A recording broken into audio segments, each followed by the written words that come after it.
Welcome बच्चों। So last time हमने हमारे पास में इलेक्ट्रोस्टैटिक में ऑलरेडी इलेक्ट्रिक पोटेंशियल की डेफिनेशन देखी थी। ठीक है, अब उसी इलेक्ट्रिक पोटेंशियल की डेफिनेशन जिसमें हमने डायरेक्ट फार्मूला भी देखा था, तो उसको अब थोड़ा सा और भी यहाँ पर देखते हैं और नेक्स्ट क्लास में इसके एक्सप्रेशन, इसके संबंध में जो जो चीज़ें आती जाएंगी वो हम देखने वाले हैं। ठीक है, सो क्या था इलेक्ट्रिक पोटेंशियल, याद करो। तो मैंने आपसे क्या कहा था, एखादा मान लीजिए कि कोई वर्क डन करते हैं, ठीक है, यानी work done in bringing unit positive charge, जो हम टेस्ट चार्ज के तौर पर लेते हैं, from infinity to the given point, ठीक है, इन द इलेक्ट्रिक फील्ड। ठीक है, किसी इलेक्ट्रिक फील्ड में इन्फिनिटी से गिवन पॉइंट तक किसी चार्ज को लाने के लिए जो वर्क डन करना होता है, उस वर्क डन को हम क्या कहते हैं, हमारा इलेक्ट्रिक पोटेंशियल। ठीक है, सो जैसे एग्जांपल बच्चों, अगर मान लीजिए कि हमारे पास में Q पॉजिटिव चार्ज है।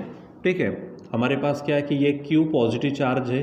ठीक है, यहाँ पर कैपिटल Q ले लेते हैं, ये पॉजिटिव चार्ज है हमारे पास। ठीक है, अब इस पॉजिटिव चार्ज से जैसा मुझे थोड़ी स्केल की ज़रूरत पड़ेगी।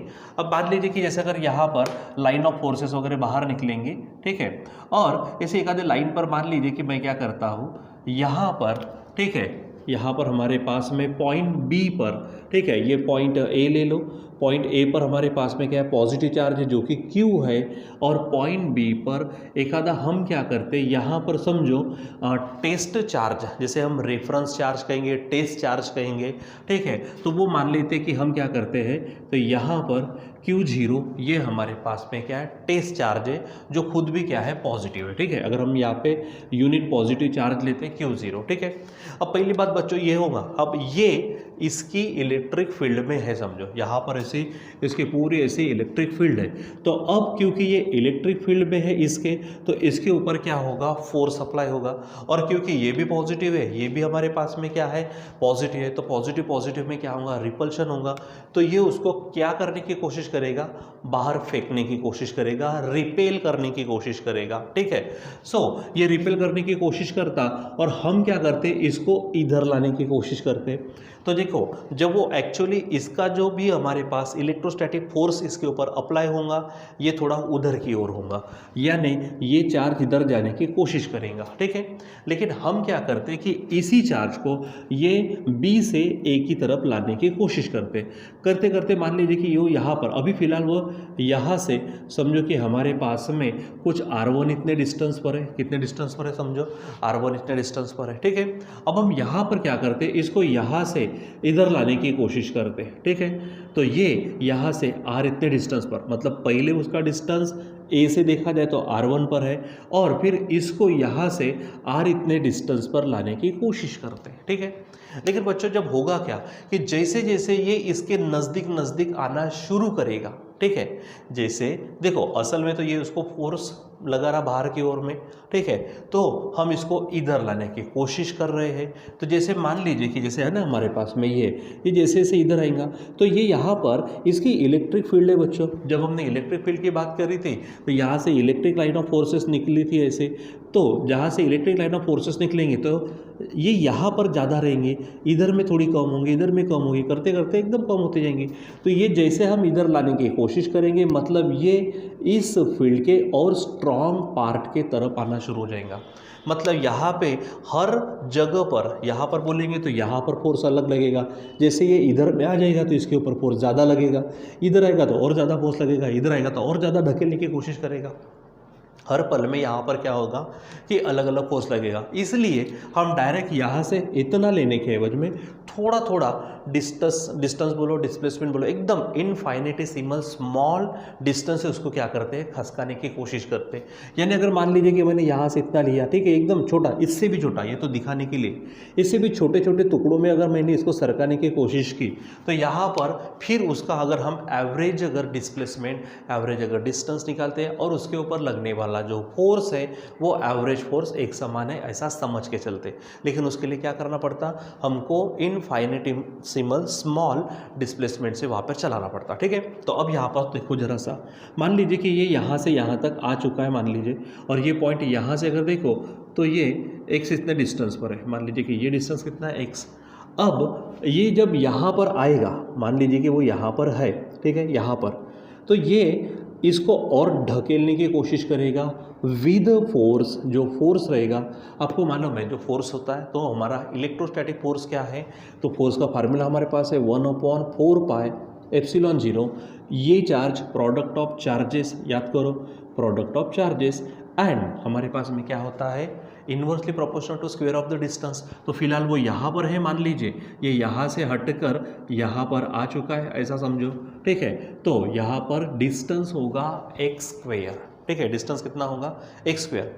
अब असल में इसको ये ढकेलने की कोशिश करेगा और हम ये चाहते कि वो यहाँ से इधर में आए, यानी हमको फोर्स उल्टा लगाना पड़ता, ठीक है। तो मान लीजिए कि मैं क्या करता हूँ, हम जो एक्सटर्नल फोर्स लगाएंगे किसके लिए, इसको बी से लेकर ए की तरफ लाने के लिए, तो वो जो फोर्स रहेगा वो फोर्स इस फोर्स के क्या रहेगा, अपोजिट रहेगा। तो उसको मैं नाम देता हूँ F external is equal to, तो इसके क्या रहेगा, वो उल्टा रहेगा, ठीक है, नेगेटिव रहेगा, यानी क्या होगा -1/4 एप्सिलॉन 0 Q0 अपॉन यहाँ पर बनेगा एक्स स्क्वायर, ठीक है।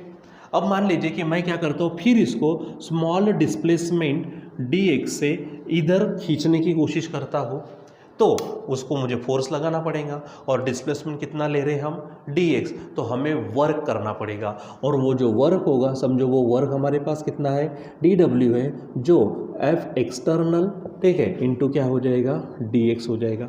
तो इतना वर्क करना पड़ा मुझे किस चीज़ के लिए, तो ये चार्ज dx इतने डिस्प्लेसमेंट से b से इधर लाने के लिए, ठीक है।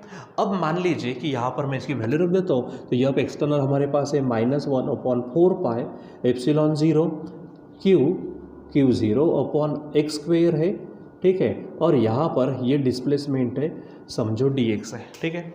अब बच्चों मैंने छोटे से डिस्प्लेसमेंट के लिए वर्क करना है, तो इतना वर्क मुझे करना पड़ता है, ठीक है। अब असल में मुझे कहाँ से कहाँ तक लाना है, ये B से लेकर इस पॉइंट तक, मतलब ये R1 डिस्टेंस से लेकर R तक, तो मुझे वर्क ज़्यादा करना पड़ेगा। तो मुझे यहाँ पे टोटल वर्क डन होगा, तो टोटल वर्क डन समझो W is equal to integration चलेगा dw का, ठीक है। तो dw का इंटीग्रेशन लेना पड़ेगा मुझको, तो 0 से मैं w तक ले लेता हूँ। जब इसको सॉल्व करूँ तो यहाँ पर मुझे -1/4 epsilon 0 Q0 upon x square into dx। अब यहाँ पे विथ रिस्पेक्ट टू x है, तो मुझे डिस्प्लेसमेंट यानी डिस्टेंस का विचार करना पड़ेगा। तो स्टार्टिंग में वो डिस्टेंस कितना है, r1 है, और वो यहाँ से इधर लाना है, तो वो डिस्टेंस है हमारे पास में r, ठीक है। चलो अब इसको सॉल्व करना शुरू कर दूँ, तो यहाँ से ये बाहर निकलेगा, जो कुछ कांस्टेंट है 1/4 एप्सिलॉन 0, जो चार्जेस है तो चार्जेस भी सेम रहेंगे, यानी Q0, ठीक है। अब यहाँ पर बचेगा कौन इंटीग्रेशन में, तो 1/x² dx हो जाएगा ऐसा, ठीक। तो अभी ये जो पोर्शन है इस पोर्शन को रहने दो, तो माइनस, ठीक है, यहाँ पर क्या हो जाएगा Q0 अपॉन 4 एप्सिलॉन 0, यहाँ पर है देखो 1/x² का इंटीग्रेशन, ठीक है। तो यहाँ पर जैसे हमने स्टार्टिंग में बेसिक लेवल पर कुछ फार्मूले देखे हैं, तो x पावर n का इंटीग्रेशन आपको मालूम होगा, तो x power n+1 upon n+1 होता है। अब इसको ऊपर लेके जाएंगे तो x पावर -2 होगा dx, तो फार्मूला क्या होगा, x पावर -2+1 -2+1, यानी आंसर होगा यहाँ पर x पावर -1 और यहाँ पर -1, मतलब इसको लिखेंगे हम माइनस, इसको नीचे लेके जाओ तो 1/x ये हो जाएगा। तो यहाँ पर इसका जो इंटीग्रेशन होगा वो इंटीग्रेशन होगा -1/x, ठीक है। और यहाँ पे लिमिट है, ये लिमिट है हमारे पास R1 से लेकर R तक, ठीक है। कुछ बच्चों आपको थोड़ा सा, क्योंकि यहाँ पे ये डेफिनेट इंटीग्रेशन है, तो ये थोड़ा सा पार्ट अपना होने का होगा, ठीक है, तो इसलिए शायद आपको थोड़ी प्रॉब्लम हो सकती है, तो टेंशन मत लो, ये जब इंटीग्रेशन में आपका क्लियर हो जाएगा, ठीक है, मैथ्स में क्लियर हो जाएगा, तो आपको और भी ईजिली समझ जाएगा, ठीक है। सो यहाँ इंटीग्रेशन के लिए लिमिट डालता हूँ मैं R1 से लेकर R तक, ठीक है।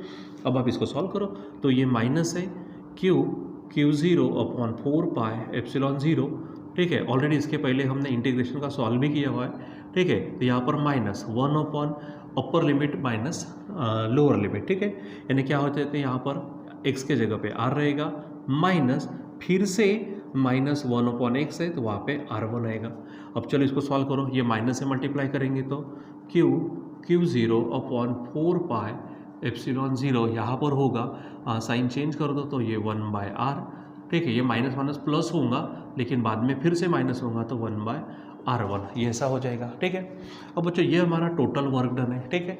अब ये टोटल वर्क डन, ठीक, तो ये टोटल वर्क डन को ही हम क्या कहते हैं, हम पोटेंशियल एनर्जी, पोटेंशियल एनर्जी ही हमारी डिफाइन करती है पोटेंशियल को, ठीक है। तो अब यहाँ पर हमारे पास में थोड़ा सा एक सोचने लायक जो बात है वो है R1, ठीक है। हमने डेफिनेशन में क्या था, क्या कहा था, पोटेंशियल यानी टोटल इलेक्ट्रिक पोटेंशियल का मतलब the work done in bringing unit positive charge या फिर टेस्ट चार्ज या फिर रेफरेंस चार्ज फ्रॉम इन्फिनिटी, ठीक है। तो ये इन्फिनिटी से, तो R1 इन्फिनिटी पे है। तो अगर मान लीजिए कि इफ R1 क्या है, इन्फिनिटी, सो 1/R1 हमारा तो 0 बन जाएगा। इसलिए finally W is equal to क्या होगा, Q0 अपॉन 4 एप्सिलॉन 0, और यहाँ पर हमारे पास में है R, ठीक है। तो ये हो गया हमारे पास में वर्क डन, ठीक है। अब हम क्या बोलते हैं, इलेक्ट्रिक पोटेंशियल चाहिए मुझको, तो इलेक्ट्रिक पोटेंशियल यानी क्या, the work done in bringing यानी लाते समय unit positive charge from infinity to the given point, समझो पॉइंट C पर लाना है मुझे, यानी B से A की तरफ, ठीक है। It is in the electric field of any charge, ठीक है। It is called as potential, ठीक है। तो work done in bringing unit positive charge, तो हमने यूनिट पॉजिटिव चार्ज कौन सा लिया है, ये, ठीक है। चलो अब इसमें वैल्यू रख दो, तो W हमारे पास था Q0 अपॉन 4 एप्सिलॉन 0, R है ऑलरेडी, नीचे में Q0 है, ठीक है। ये कट जाएगा, इसलिए V is equal to formula बनता Q अपॉन 4 एप्सिलॉन 0 R, ये हमारे पास पोटेंशियल बनता है। यानी ये वो एक तरह से एक्सप्रेशन है। हमने यही चीज़, आप इसको स्मॉल क्यू भी ले सकते हैं, आपकी इच्छा, ठीक है। तो ये एक्सप्रेशन हमने डायरेक्ट लिखा हुआ था, डायरेक्ट डेफिनेशन में स्टार्टिंग में लिख के रखा है, लेकिन उसके पीछे ये थोड़ा थियोरेटिकल पोर्शन जाता है। यहाँ पे हमने कुछ चीज़ें यानी पूरा वर्ड टू वर्ड लिखा नहीं है, ठीक है, लेकिन हम इसको नोट्स में इसको देंगे आपको, ठीक है। यानी वर्ड टू वर्ड बराबर आपके सामने वो और क्लियर हो जाएगा, ठीक है। करना क्या है, तो इन्फिनिटी पे चार्ज लेना है, इसको ये उसके ऊपर रिपेल करने की कोशिश करेगा, हम उसको खींचने की कोशिश करेंगे, ठीक है। तो हमको एक्सटर्नल फोर्स लगाना पड़ेगा, जो कि इलेक्ट्रोस्टैटिक फोर्स ऑलरेडी इसका जो लगेगा उसके उल्टा रहेगा, ठीक है। और छोटे से डिस्प्लेसमेंट के लिए पहले वर्क डन निकालेंगे, फिर यहाँ से यहाँ तक के डिस्प्लेसमेंट के लिए हम क्या करेंगे, टोटल वर्क डन निकालेंगे। वही total work done per unit charge हमको पोटेंशियल देगा, ठीक है। सो ये हमारे पास में इलेक्ट्रिक पोटेंशियल बनता। और वहाँ पे हमने ये भी देखा था उसके जो यूनिट डायमेंशंस है, तो इसका SI यूनिट जो था, तो यहाँ पर हम वोल्ट डायरेक्ट लिख सकते हैं, या फिर आप इसके अनुसार क्या लिखते हो, यूनिट लिखते हो, यानी क्या, ये जूल, ठीक है, और ये पर कूलोम, ठीक है, क्योंकि ये वर्क आए रहते जूल पे और ये चार्ज है तो कूलोम में, ठीक है। इसके जो डायमेंशंस थे, तो डायमेंशंस भी आप लिख सकते हैं, यहाँ पर वर्क के डायमेंशंस लिखो, वर्क के अनुसार, फिर इसके डायमेंशन नहीं समझता तो सिंपल कैसे काम करेंगे। ये जो वर्क है, तो वर्क फिर से क्या है, फोर्स और डिस्प्लेसमेंट है, ठीक है। वर्क यानी फोर्स इनटू डिस्प्लेसमेंट हमारे पास में, ठीक, उसका। और ये चार्ज के ले लो यहाँ पर, तो फोर्स का क्या है, m1 L1 T-2, डिस्प्लेसमेंट का फिर से है L1, और चार्ज का क्या होता है, चार्ज यानी जैसे करंट का मतलब क्या होता है, चार्ज पर यूनिट टाइम, ठीक है। तो चार्ज यानी क्या होगा, Q यानी IT हो जाएगा, ठीक। तो यहाँ पर क्या होगा, I के लिए हमारे पास में है I1, आप I ले सकते हैं, A भी ले सकते हैं, T यानी टाइम है, तो यहाँ पर होगा हमारे पास में 1, ठीक है। अब इसको सॉल्व कर लो, तो क्या होगा हमारे पास, ये m1, यहाँ पे L और L है, L2 T-2 है, और ये ऊपर जाएगा तो फिर से T-3 होगा, ठीक है, और I ऊपर जाएगा तो I-1। तो इस तरह से m1 L2 T-3 I या फिर A ले सकते हो, -1, ये उसके डायमेंशंस बन जाते हैं। और इलेक्ट्रिक पोटेंशियल को आपको ध्यान में रखना है, ठीक है, रहेगा ध्यान में। और ये इलेक्ट्रिक पोटेंशियल है, ये मतलब स्केलर क्वांटिटी आती है, ये कौन सी क्वांटिटी आती है हमारी, स्केलर, ठीक है। तो ये आपको बच्चों ध्यान में रखना है। हमने डायरेक्ट डेफिनेशन, डायरेक्ट फार्मूला लिखा था, हम इसको इस तरह से एक्सप्रेशन में उतार कर वहाँ पर जाते हैं जो आपको इस बार के सिलेबस में है। कि अगर मान लीजिए कि उसने पूछा, ठीक है, फाइंड द या फिर derive the expression for electric potential, ठीक है, ड्यू टू एनी चार्ज, ठीक, तो वो आपको क्या करना है, एक्सप्रेशन पूरा का पूरा निकालना है। तो यहाँ पर हमने यानी जो जैसा लिखते हैं हम, कंसीडर करो, ये करो, मैंने बोला है, लिखा नहीं है, लेकिन राइटिंग में भी आपको इसके नोट्स हम देने वाले हैं, ठीक बच्चों, सो आज के लिए बस इतना ही, बाकी का कंटिन्यू करेंगे हम बाद में, हमको बहुत सारी चीज़ें देखने हम कंटिन्यू करने होंगे। ठीक है, बाय।